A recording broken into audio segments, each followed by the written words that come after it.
Le mariage est un magnifique mensonge que l'on se raconte chaque matin en se brossant les dents. Moi, Antoine Delahaye, je m'étais raconté ce mensonge pendant 11 ans, debout dans la salle de bain parentale de notre appartement de standing à 2 millions d'euros à Neuilly-sur-Seine, regardant dans le miroir un homme qui s'était convaincu qu'une femme silencieuse était une femme comblée. Que cette distance était une preuve de maturité. Qu'une femme qui avait arrêté de vous demander comment s'était passée votre journée avait tout simplement évolué au-delà des banalités. Mon Dieu, ce que j'y ai pu être stupide. Mais cette journée avait commencé comme toutes les autres. Un café, les embouteillages sur le périphérique, un appel avec un client qui aurait très bien pu se résumer à un email. Je travaillais dans l'immobilier des entreprises. Le genre de travail qui en jette lors des dîners mondains, mais qui signifie surtout que vous passez votre vie au téléphone à marchander des mètres carrés avec des hommes qui possèdent plus de paires de chaussures que de bon sens. Mon bureau se trouvait à La Défense, au 12e étage, avec une baie vitrée qui donnait sur une ville qui ne s'arrêtait jamais de bouger. Paris ne fait pas de pause, elle vous engloutit et continue sa course. Je n'avais pas prévu de passer au cabinet de Marianne ce matin-là. C'est ce détail qui me hante encore. Ma femme, le docteur Marianne Delahaye, dirigeait l'un des cabinets de thérapie comportementale les plus réputés du 16e arrondissement de Paris, l'Institut de bien-être et neuropsychologie, des salles des attentes épurées, un éclairage tamisé, et une réceptionniste dont je me moquais éperdument mais qui souriait toujours comme si elle cachait quelque chose. Marianne était brillante, le genre de brillance qui vous fait vous sentir chanceux de la côtoyer et légèrement stupide en comparaison. Elle avait écrit 2 livres, fait l'objet d'un portrait dans Paris Match, et donné des discours lors de galas de charité pour une association qu'elle avait elle-même fondée, la Fondation Avenir Radieux, destinée à aider les enfants défavorisés. Du moins, c'est ce que tout le monde croyait. Je me suis arrêté à son cabinet parce que j'y avais réservé une table au Duc, son restaurant de fruits de mer préféré sur le boulevard Raspail, pour notre dîner des anniversaires de mariage ce samedi-là. Je voulais confirmer qu'elle était libre jeudi pour aller récupérer la robe qu'elle avait commandée. C'est tout, une conversation de 30 secondes. J'y allais lui faire la bise et être de retour dans ma voiture avant midi. Je ne savais pas que ces 30 secondes allaient faire exploser 11 années de ma vie. Le quartier des cliniques privées baignait dans son chaos contrôlé habituel. Quand j'y ai garé mon Audi Q7 dans la rue et que j'y ai marché jusqu'à son immeuble, fait de verre et d'acier, c'était le genre des architectures qui murmurent, ici, on facture 400 € l'heure.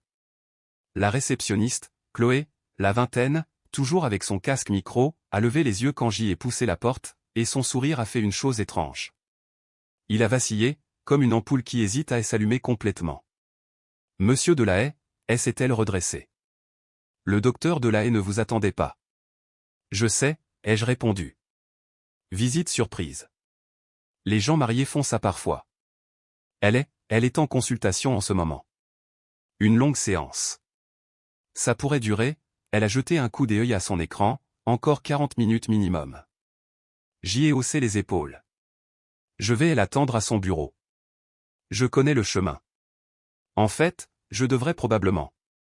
Chloé, ai-je souri, je suis venu ici des centaines de fois. Elle s'est tue. Ce vacillement, encore.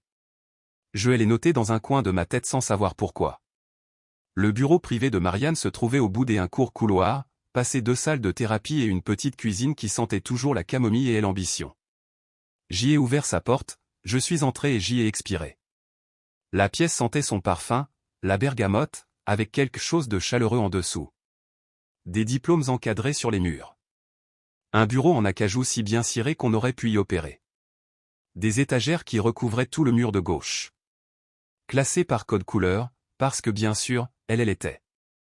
Cette femme classait même ses courses par couleur.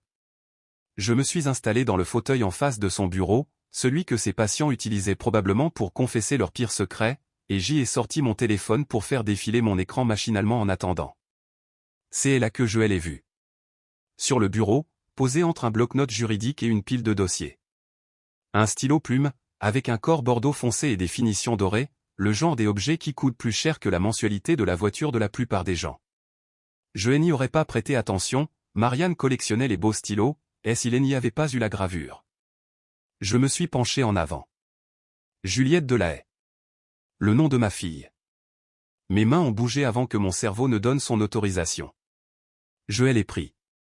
Il était plus lourd que prévu, solide, substantiel, le poids de quelque chose qui comptait. Juliette Delahaye, notre fille de 12 ans, disparue depuis 8 mois. 8 mois de rapports de police qui ne menaient nulle part. 8 mois des avis de recherche collés sur les lampadaires de l'avenue de la Grande Armée et des Champs-Élysées.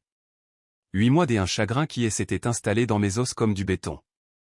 8 mois à dormir à côté d'une femme qui pleurait lors des veillées à la bougie, qui donnait des interviews à la télévision, qui me serrait la main devant les caméras et murmurait « On va la retrouver, Antoine. Je sais qu'on va la retrouver. » 8 mois que cette femme gardait le stylo plume de notre fille sur son bureau en guise de presse-papier. Quelque chose dans ma poitrine est devenu très, très froid.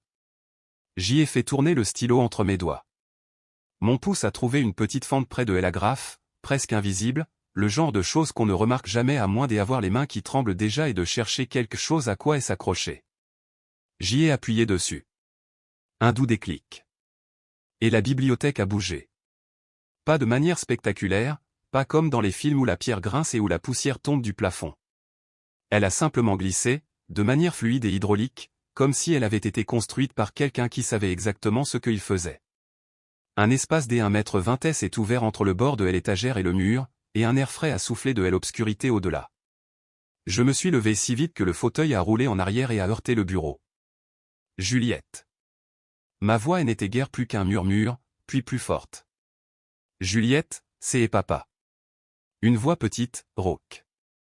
Comme une voix qui n'avait pas été utilisée pour une conversation normale depuis très longtemps. Elle était assise sur un lit simple contre le mur du fond d'une pièce pas plus grande qu'un dressing. Des murs blancs, un éclairage LED réglé sur une faible intensité, une petite étagère avec des manuels scolaires, un bureau avec un ordinateur portable. Et ma fille. Ma fille de 12 ans, que je n'avais pas vue depuis 8 mois, maigre d'une façon qui m'a noué la gorge, portant des vêtements que je ne reconnaissais pas, me regardant avec des yeux qui avaient appris à se méfier. C'est le moment où un bon père se précipite et la prend dans ses bras. Et c'est ce que j'y ai fait. Mais c'est aussi le moment où quelque chose d'autre est né en moi. Quelque chose pour lequel je n'avais pas encore de nom. Quelque chose qui n'était ni du chagrin ni du soulagement. Autre chose. J'y ai traversé la pièce en 2 enjambées et je l'ai serrée contre ma poitrine. Elle s'est raidie pendant une demi-seconde. Rigide comme une enfant qui avait oublié ce qu'était la sécurité, avant de s'effondrer contre moi et de se mettre à trembler. Je t'ai retrouvé, mon bébé. Je suis là. Elle a dit que tu ne voulais plus de moi, sa voix était étouffée contre ma chemise. Elle a dit que j'y étais. Elle a dit que j'y étais trop difficile. Que vous étiez tous les deux d'accord. Ma mâchoire s'est crispée. C'est un mensonge. Ma voix était si contrôlée qu'elle m'a effrayé moi-même. C'est le plus gros mensonge qu'on ne t'ait jamais raconté. Je sais, a-elle chuchoté. Je crois que je l'ai toujours su. Mais elle n'arrêtait pas de le répéter, et je me suis reculé pour regarder son visage, pour le mémoriser. Chaque nouveau creux, chaque nouvelle ombre. Depuis combien de temps es-tu là-dedans? Depuis septembre, je crois. Au début, elle me laissait sortir la nuit. Puis elle a arrêté. Septembre. Nous étions maintenant en mai. Est-ce que quelqu'un d'autre sait que tu es ici? Elle a secoué la tête, puis a hésité. Tonton Pierre m'apporte à manger parfois. Pierre, le frère cadet de ma femme, face à qui j'y étais assis au repas de Noël, qui m'avait serré dans ses bras lors d'une veillée et m'avait dit « Mon vieux, on va la retrouver ».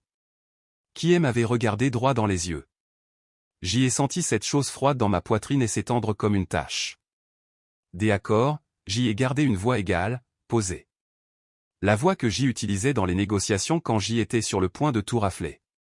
Voici ce qu'on va faire. Tu vas venir avec moi tout de suite, et tu ne diras pas un mot à qui que ce soit jusqu'à ce que je te dise que tu es en sécurité. Tu peux faire ça? Juliette a hoché la tête. C'est bien ma grande. Elle l'avait toujours été. Je l'ai fait sortir par le bureau, passant devant la bibliothèque que j'y ai remise en place derrière nous. Que Marianne revienne et trouve tout exactement comme elle l'avait laissé. Nous avons descendu le couloir. Juliette gardait la tête baissée. Quand nous sommes passés devant la réception, Juliette a levé les yeux vers la réceptionniste qui avait essayé de me retenir à la porte. « Bonjour, Juliette », a dit prudemment la réceptionniste. De la même façon qu'on s'adresse à une situation qu'on a décidé d'ignorer. Elle savait. Je l'ai regardée assez longtemps pour m'assurer qu'elle comprenne que j'y avais compris. Son visage a pris la couleur d'une feuille de papier pour imprimante. Passez une bonne après-midi, ai-je dit d'un ton aimable. J'y ai installé ma fille sur le siège passager de mon SUV à 12h19, un mardi de mai. Et j'y ai pris la direction de l'ouest vers notre appartement de Neuilly, sans appeler la police, sans appeler personne. J'y avais besoin de réfléchir.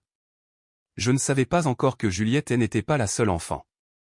Je ne savais pas encore pour la petite fille qu'on faisait venir de l'étranger. Je ne savais pas encore exactement jusqu'où s'étendait le réseau de ma femme ni combien de personnes elle avait convaincu de détourner le regard. Mais j'y allais le découvrir. Et quand ce serait fait, je n'allais pas faire un seul mouvement qui ne serait pas planifié. Avec 3 coudées avance. Marianne avait passé 11 ans à étudier comment pensaient les gens brisés. Il était temps qu'elle en rencontre un. La plupart des hommes, quand leur monde s'effondre, se tournent vers l'alcool. Moi, je me suis tourné vers un bloc-notes juridique et un marqueur noir. La vengeance sans plan n'est qu'une colère qui vise mal. Juliette était à l'étage, douchée, nourrie aux 3 œufs brouillés et du pain grillé car c'était la seule chose que je pouvais préparer sans que mes mains ne tremblent trop et endormie dans son ancienne chambre pour la première fois en 8 mois. Je suis resté sur le pas de la porte pendant 1 minute entière, juste à regarder sa poitrine se soulever et s'abaisser, pour m'en assurer. De la même façon qu'on surveille un nouveau-né, parce qu'on ne fait pas encore confiance à l'univers pour le maintenir en vie sans témoin. Ensuite, je suis descendu, je me suis assis à l'îlot de la cuisine et j'y ai commencé à dresser une liste de tout ce que je savais sur ma femme. Ce qui, au final, était d'une pauvreté embarrassante. Je savais qu'elle prenait son café noir. Je savais qu'elle détestait le bruit des télévisions dans les restaurants. Je savais qu'elle pouvait entrer dans une pièce remplie d'inconnus et, en 20 minutes, convaincre chacun d'entre eux qu'elle était la personne la plus empathique qu'ils aient jamais rencontrée. Cette dernière caractéristique, que je considérais autrefois comme un don, je comprenais maintenant que c'était une compétence. Pratiquée, délibérée. La différence entre un feu de cheminée chaleureux et un incendie criminel maîtrisé. J'y ai écrit son nom en haut de la page, Marianne Delahaye. Puis j'y ai tiré un trait en dessous et j'y ai commencé à cartographier tout ce qu'elle avait construit. La Fondation Avenir Radieux avait été l'idée de Marianne 3 ans après notre mariage. Je trouvais ça magnifique. Cette femme que j'y aimais, s'investissant corps et âme pour des enfants défavorisés, créant des opportunités, bâtissant des avenirs. J'y avais moi-même signé le premier chèque, 50 000 €. Aussi fier qu'un homme puisse l'être. Je disais aux gens dans les dîners, ma femme, elle dirige cette fondation incroyable.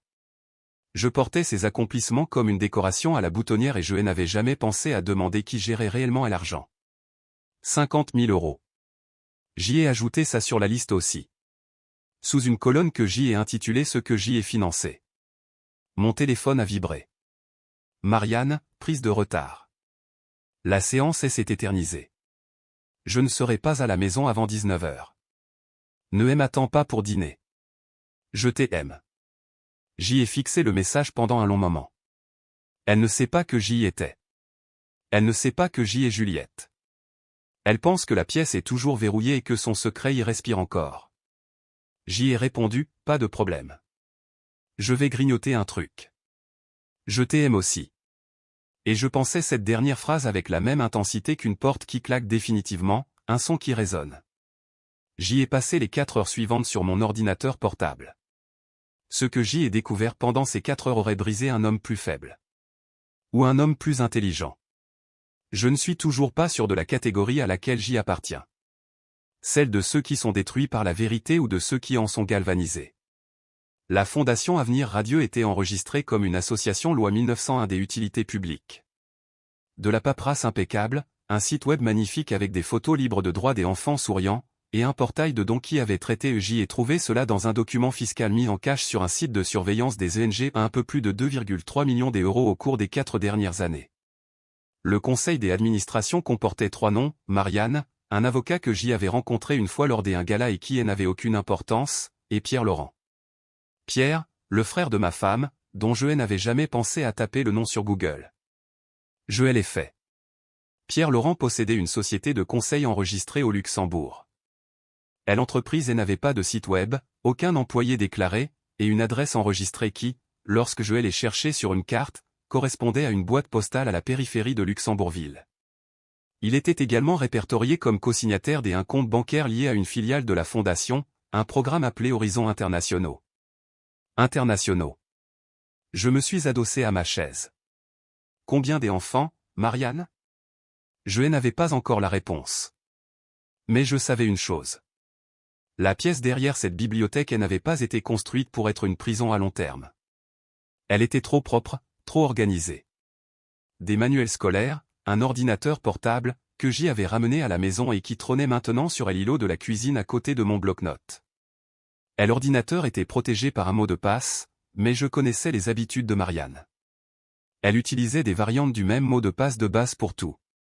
Je l'avais regardé se connecter à sa messagerie personnelle assez de fois pour l'avoir mémorisé sans le vouloir. J'y ai essayé la première variante. Rien. La deuxième. Rien. À la troisième, j'y ai ajouté l'année de naissance de Juliette à la fin. L'ordinateur s'est déverrouillé. Évidemment. Elle gardait le nom de notre fille sur un stylo comme un trophée et utilisait sa date de naissance comme mot de passe. L'arrogance d'une femme qui ne s'attendait pas à être attrapée un jour. Les fichiers sur cet ordinateur ont réécrit tout ce que je croyais savoir. Marianne avait un dossier nommé, je ne plaisante pas, Avenir, qui contenait des documents d'admission. Des enfants. 8 enfants sur 4 ans, originaires de 3 pays différents, les Philippines, Madagascar et l'Ukraine.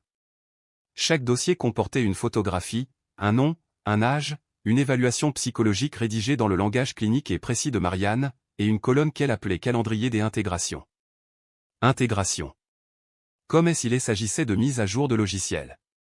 Comme s'il s'agissait de correctifs pour des vies dont elle avait décidé qu'elles devaient être remplacées. J'y ai eu la nausée, puis je me suis repris. Du calme, Antoine. Chaque enfant avait été fait entrer dans le pays grâce à ce qui semblait être des canaux légitimes de visas humanitaires ou médicaux, le genre qui nécessite la signature d'un clinicien agréé attestant d'une nécessité psychologique. Marianne était une clinicienne agréée. Elle avait signé chaque document elle-même. Les enfants étaient placés dans des familles d'accueil ou le terme qu'elle utilisait dans les dossiers ou des familles qui croyaient participer à un programme d'échanges culturels dirigé par la Fondation. Mais le dernier dossier m'a glacé le sang. Il était plus récent que les autres. Créé il y a 4 mois. La photographie montrait une fille qui ressemblait de façon frappante, par la structure de ses os et son teint, à ma fille. 12 ans, de Manille. Son nom sur le formulaire des admissions était Lina Reyes. Sous la photographie, de l'écriture manuscrite de Marianne parce qu'elle avait imprimé celle-ci pour la scanner, la seule qu'elle ait traitée de cette façon, ce qui me disait qu'elle était spéciale figurait 4 mots, candidate au placement principal. Placement principal. Je suis resté paralysé pendant un long moment. Ma femme n'avait pas seulement caché notre fille. Elle faisait passer des auditions pour sa remplaçante.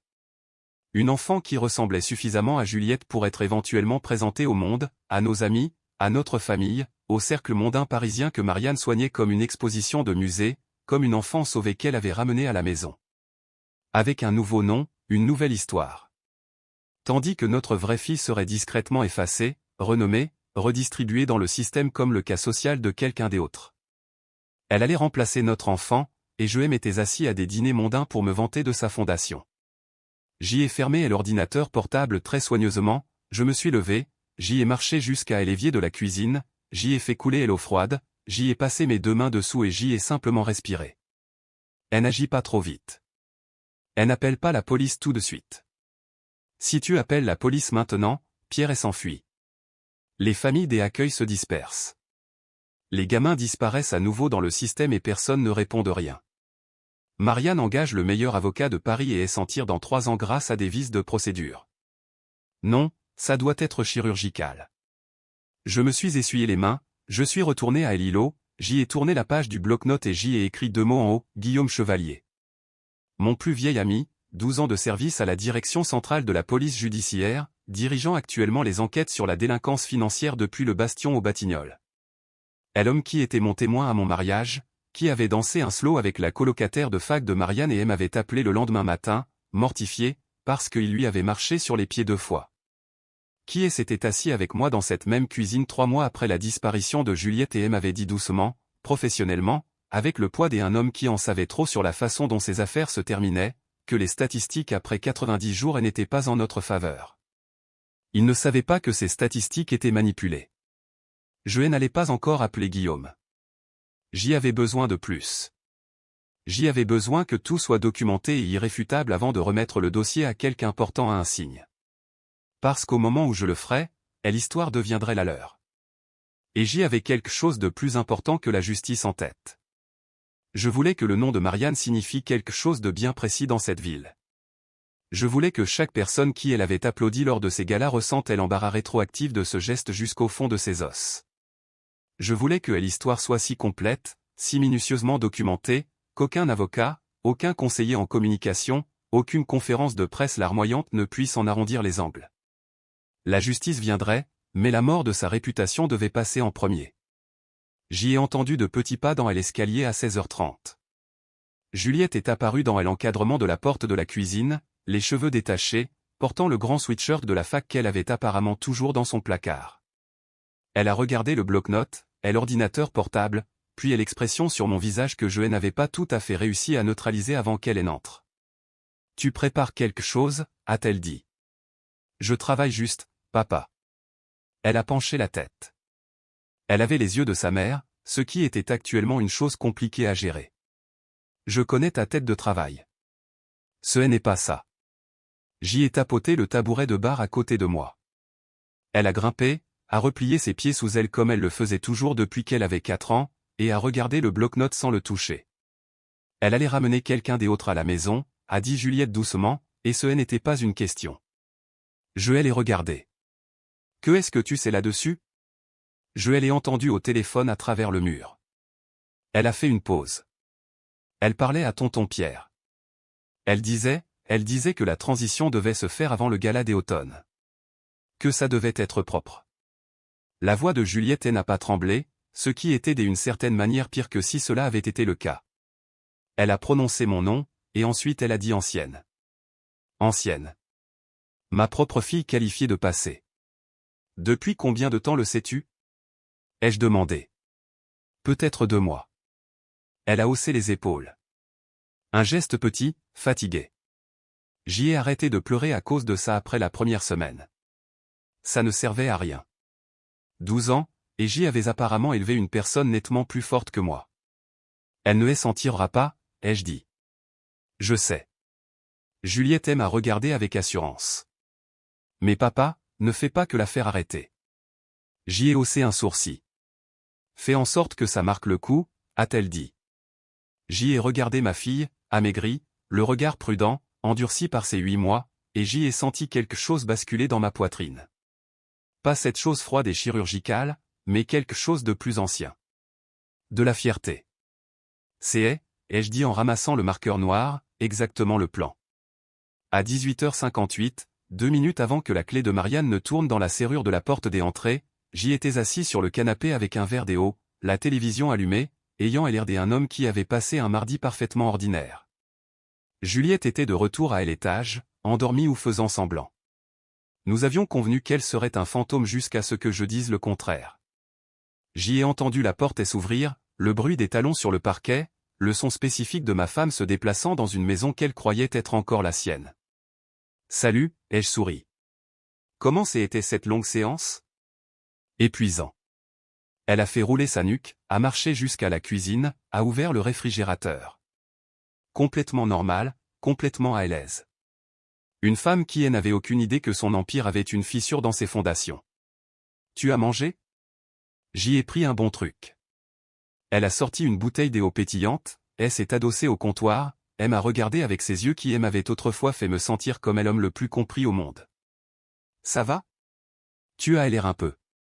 Elle a bu une gorgée d'eau, a jeté un coup d'œil vers le couloir, juste brièvement. Juste un vacillement en direction de la chambre des amis où la porte cachée ne se trouvait pas, parce que cette porte était à 20 minutes d'ici et que quoi qu'elle cherchait à vérifier, ce n'était pas là. Elle n'en avait aucune idée. Je l'ai regardé monter se changer, et j'y ai pensé aux 8 enfants dans 3 pays et à une fille nommée Lina Reyes avec une photo dans un dossier scanné et une colonne appelée calendrier des intégrations. Et j'y ai pensé à un stylo gravé au nom de ma fille posé sur un bureau comme un souvenir. Et j'y ai souri. Pas encore, Marianne, mais je te promets que ça vient. Certains hommes pardonnent. Certains hommes oublient. Je ne suis pas de ceux-là. 30 jours. C'est le temps que j'y ai passé à être le mari parfait. À embrasser la joue de Marianne chaque matin, à lui poser des questions sur ses séances. À m'asseoir en face d'elle lors des dîners dans notre salle à manger de Neuilly, à couper ma viande, à hocher la tête à ses paroles, tandis que sous la table, ma main gauche reposait sur un téléphone rempli de suffisamment de preuves documentées pour démanteler tout ce qu'elle avait mis une décennie à construire. 30 jours de la meilleure performance des acteurs de ma vie. Juliette séjournait chez mon beau-frère à Rambouillet, quelqu'un avec qui Marianne n'avait aucun lien, avec des instructions strictes de ne pas exister sur les réseaux sociaux. J'y ai dit à Marianne que j'y avais besoin des espaces pour gérer le chagrin à l'approche de la date anniversaire de la disparition de Juliette. Elle m'a tenu la main. Elle a pleuré de vraies larmes. On va s'en sortir, Antoine, m'a-t-elle chuchoté une nuit.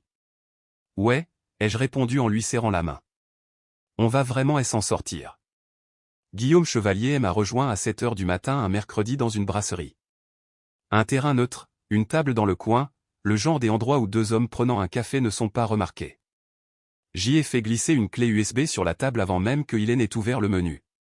Il l'a regardé, puis m'a regardé. Antoine, avant que tu dises quoi que ce soit, j'y ai dit, regarde là, c'est tout. Il l'a branché sur son ordinateur personnel, juste là. J'y ai regardé son visage changer. Guillaume Chevalier avait 20 ans de métier dans la police judiciaire. L'homme avait une expression au repos taillée dans le béton parisien. Mais vers la 4e minute, alors qu'il parcourait le dossier à venir de Marianne, quelque chose a bougé derrière ses yeux. Il a fermé l'ordinateur lentement. Depuis combien de temps as-tu ça? 30 jours. Antoine, tu aurais dû m'appeler tout de suite. Si je t'avais appelé tout de suite, ai-je dit en sirotant mon café, Pierre aurait été prévenu. Les familles des accueils se seraient dispersées, et Marianne aurait été en tailleur Chanel au JT de 20 h sur BFM TV, parlant de la façon dont son mari jaloux avait tout inventé. J'y ai posé ma tasse. J'y avais besoin que ce soit blindé. C'est blindé. 3 pays. Je sais. Et la fille de Manille, Lina Reyes, elle a atterri à Roissy-Charles de Gaulle il y a 6 jours. Elle est actuellement dans une famille des accueils en région parisienne. C'était une information nouvelle. J'y ai gardé un visage impassible. Alors on est parfaitement dans les temps. Il a pris la clé USB, elle a fait tourner entre ses doigts. Il va me falloir 48 heures pour obtenir les mandats. Tu les auras, ai-je dit. Mais Guillaume, j'y ai besoin d'une chose de ta part. Il a attendu. Le communiqué de presse doit sortir avant l'arrestation, pas après. Avant. Je veux que tous les journalistes de Paris aient son nom à la bouche avant même qu'elle ne voie un seul badge. Guillaume m'a observé avec le regard d'un homme qui négocie avec quelqu'un qui a déjà pris sa décision. Ce n'est pas la procédure habituelle. Non, ai-je convenu, mais ce qu'elle a fait ne l'est pas non plus. Il a mis la clé USB dans sa poche, s'est levé, a jeté un billet de 20 € sur la table. 48 heures, a-t-il dit, et il est sorti dans la matinée parisienne. J'y ai passé ces 48 heures à finir ce que j'y avais commencé. Le monde social de Marianne était une architecture soigneusement organisée. Les comités de gala, les postes au conseil des administrations des cliniques, le portrait dans Paris Match, le circuit des conférences. J'y avais cartographié chaque pilier. Et j'y avais passé 30 jours à contacter discrètement, anonymement, les bons journalistes. Un reporter du Figaro, un producteur des investigations de Mediapart, un blogueur spécialiste de la surveillance des ONG avec 40 000 abonnés et une réputation d'être extrêmement minutieux. Je ne leur ai pas donné l'histoire. Je leur ai donné les questions. Des questions spécifiques, chirurgicales, sur la Fondation Avenir Radieux, auxquelles aucune organisation innocente ne pourrait répondre proprement. Je les ai laissés creuser. Je les ai laissés tirer sur leur propre fils. Au moment où les mandats ont été signés, 4 journalistes différents avaient déjà commencé à tirer. Jeudi matin, 6 h. J'y ai préparé le café de Marianne. Noir. Je l'ai posé sur le comptoir à côté d'elle, je l'ai regardé vérifier son téléphone avec la tranquillité d'une femme dont le jeudi ne réservait aucune surprise. Son téléphone a vibré. Puis encore. Puis 4 fois de suite rapidement. Elle a froncé les sourcils en regardant l'écran. Je savais déjà ce qu'elle lisait. Le Figaro avait publié un article à 5h47, des questions entourent la fondation de la thérapeute des beaux quartiers, visa pour enfants et argent disparu. BFM TV avait un bandeau défilant lors de son émission matinale. Le blogueur avait publié à minuit et l'article avait déjà été partagé 1100 fois. Antoine. Sa voix était étrange, compressée. J'y étais en train de beurrer du pain grillé. Il y a quelque chose en ligne à propos de la fondation. C'est quelqu'un qui dit. Elle a levé les yeux vers moi, et pour la première fois en 11 ans, j'y ai vu ma femme me regarder et ne pas voir ce à quoi elle s'attendait. Quelque chose dans mon immobilité sonnait faux pour elle. Antoine. J'y ai posé le couteau à beurre. Pierre a été arrêté, ai-je dit doucement. Il y a environ 4 minutes. Guillaume Chevalier t'envoie ses salutations. La tasse de café a glissé de sa main. Elle l'a rattrapée. La sonnette a retenti. 3 agents de la DCPJ et 2 policiers nationaux. J'y avais déverrouillé la porte des entrées avant de descendre. Je n'ai pas regardé quand ils lui ont passé les menottes. Je suis allé sur le balcon arrière, je me suis tenu dans la pâle lumière du matin parisien et j'y ai écouté les bruits de la fin de son monde. Les voix, le grésillement de la radio, le silence spécifique d'une femme qui était trop intelligente pour dire quoi que ce soit sans un avocat. Lina Reyes a été récupérée dans la famille des accueils franciliennes le matin même. Les 8 enfants ont tous été localisés dans les 72 heures. Chacun d'entre eux. L'histoire était partout dans les 6 heures qui ont suivi. Le soir même, la Fondation Avenir Radio était le terme le plus recherché en France. Le lundi suivant, c'était devenu une affaire nationale. Toutes les photos de gala que Marianne n'avait jamais prises étaient republiées avec une légende bien différente de celle qu'elle avait prévue. Elle voulait que son nom soit sur des bâtiments. Elle l'a eu sur des actes d'inculpation au pénal à la place. Je suis allé la voir une fois, 3 semaines après son arrestation, à la maison des arrêts de Fleury-Mérogis. Elle était déjà plus maigre, déjà plus petite. Le dégonflement particulier d'une personne dont le pouvoir était entièrement emprunté à la croyance que les autres avaient en elle. Elle était assise de l'autre côté de la vitre et m'a regardé avec des yeux qui étaient passés par toutes les émotions pour atterrir finalement sur quelque chose de froid et de calculateur. Même maintenant, même ici. Tu as tout planifié, a-t-elle dit. Ce n'était pas une question. Chaque étape. Depuis quand? Depuis le mardi où j'y ai trouvé ce stylo sur ton bureau. J'y ai glissé la main dans la poche de ma veste et j'y ai posé quelque chose contre la vitre. Son stylo plume. Le bordeaux foncé. Celui gravé Juliette Delahaye. Sauf qu'il n'était plus gravé au nom de Juliette. Je l'avais fait regraver. Antoine Delahaye. Elle l'a fixé. Ça m'appartient. J'y ai dit que je l'avais payé. J'y ai tout payé, en fait. Je me suis levé, j'y ai ajusté ma veste. 11 ans, Marianne. L'appartement, le cabinet, les premiers 50 000 € de la fondation. J'y ai repris le stylo et je l'ai glissé dans ma poche. Considère ça comme une saisie. J'y ai marché vers la porte. Antoine. Sa voix m'a suivi. Contrôlée, précise, comme un scalpel. Même maintenant, tu ne pourras pas passer à autre chose. Tu sais que tu passeras le reste de ta. Juliette te passe le bonjour, ai-je dit, et j'y ai laissé la porte se refermer derrière moi. Elle a pris 30 ans de réclusion criminelle. Pierre en a pris 20. Les 8 enfants ont été réunis avec leur famille ou placés dans des structures de protection de l'enfance vérifiées. Lina Reyes est rentrée chez elle à Manille 4 mois plus tard. Je le sais parce que c'est moi qui ai payé le vol. Le Figaro a publié un article de suivi 6 mois après l'arrestation. Ils m'ont qualifié de héros. Je ne suis pas un héros. Je suis juste un père qui a trouvé un stylo.